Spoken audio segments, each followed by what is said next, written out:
After cancelling the original trip partly completed, due to contracting COVID-19, and setting off again 3 weeks later, we are now approaching the end, with our visit to Magnetic Island. Part 10 covers our days on the island and the drive back to Brisbane.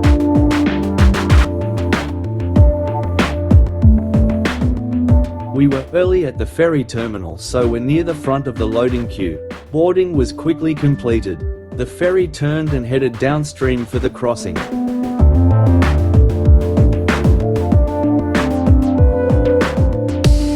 On its way down the river, the ferry passes the hotel and casino, the overseas cruise terminal, bulk grain loading facilities, the naval base and the port of Townsville.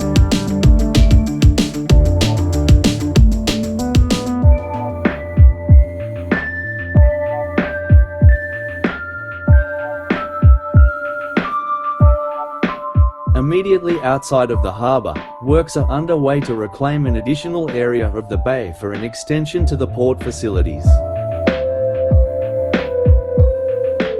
Picnic Bay, the nearest point to Townsville, soon appears on our left. Ahead, the medium rise at Nelly Bay can be clearly seen.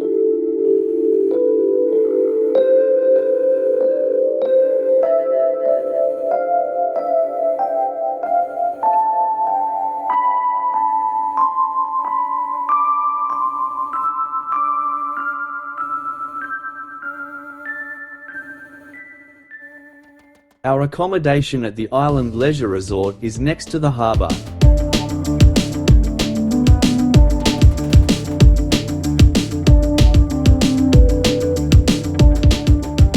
The breakwater that forms the Nelly Bay Harbour was a short walk from our unit. Good views of the town are to be had.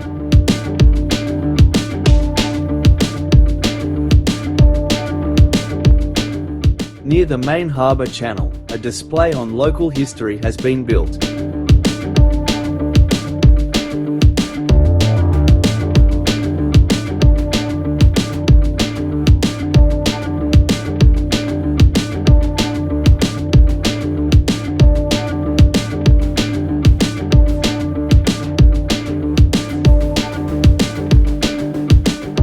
Later in the morning, we drove to Horseshoe Bay for coffee and a look at that popular part of the island. There are several hospitality venues in the village, including accommodation.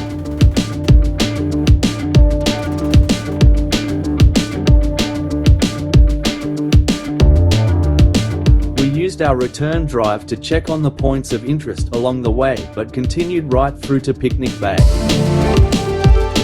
The first stop was at Alma Bay. It has a sheltered beach and a surf life-saving club, as well as a large hotel.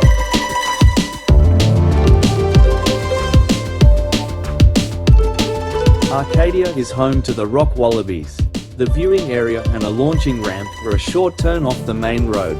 It is a popular tourist spot.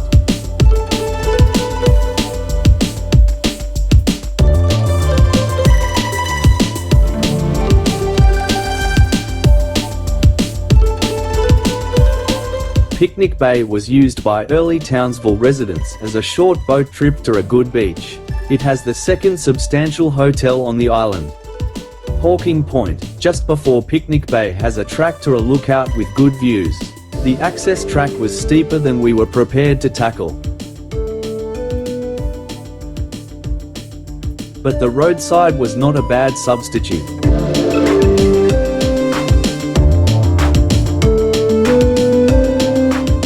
During the Second World War, a military battery, often referred to as a fort, was built on the highest points on the island. The battery was equipped with two 155mm guns and necessary support infrastructure to protect the port of Townsville from attack by sea.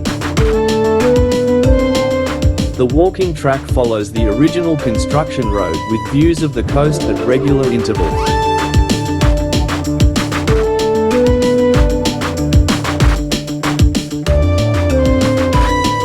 It is an easy walk until you reach the old military camp area. The camp layout follows strict accommodation separation rules between male and female and officers and troops. Natural vegetation provided required screening.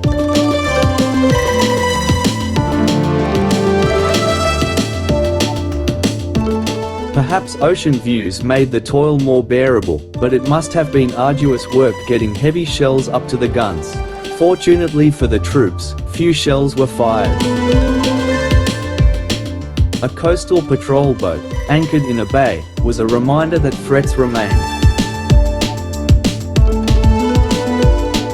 The fort circuit follows the track that linked the camp with the guns. Paths to the guns, rangefinder, observation post, and signal station branch off the main track.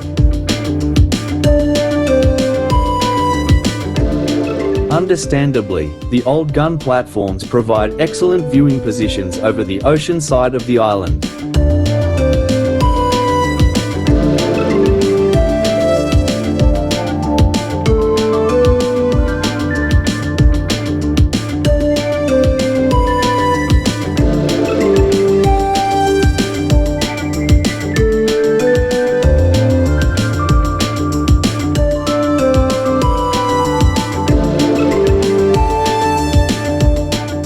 But I chickened out on the climb to the command post.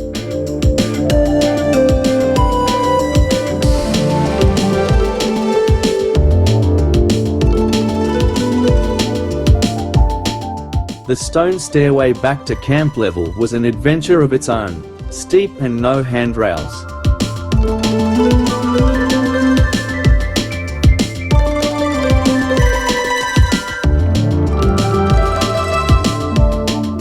The national park is koala habitat.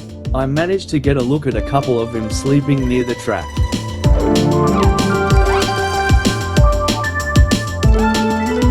Back at the unit for lunch, and we were visited by the local bush stone curlew family.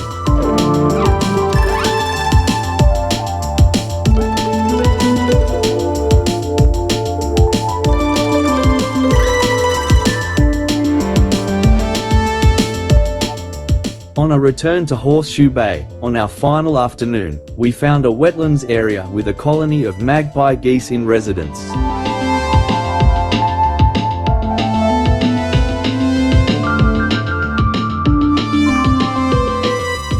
An excellent breakfast at Scallywag's restaurant, and then caught the midday ferry to Townsville.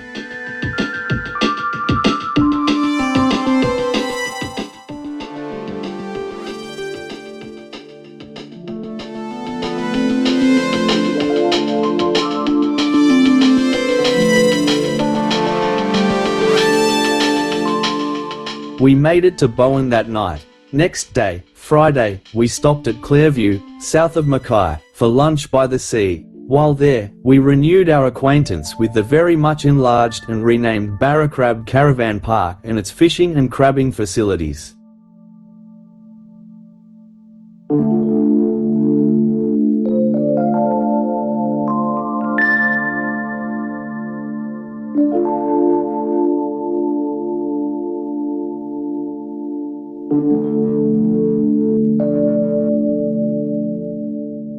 Friday night was spent at the motel facility at Marlborough Caravan Park, which is enjoying a business boost from a mining camp newly established on its grounds.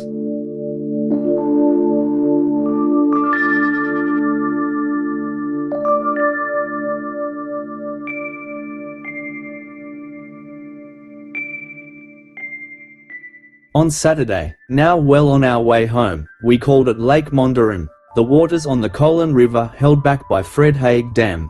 We spent the night at Childers. From there it was an easy run to Redcliffe and home. And so ends another travel adventure.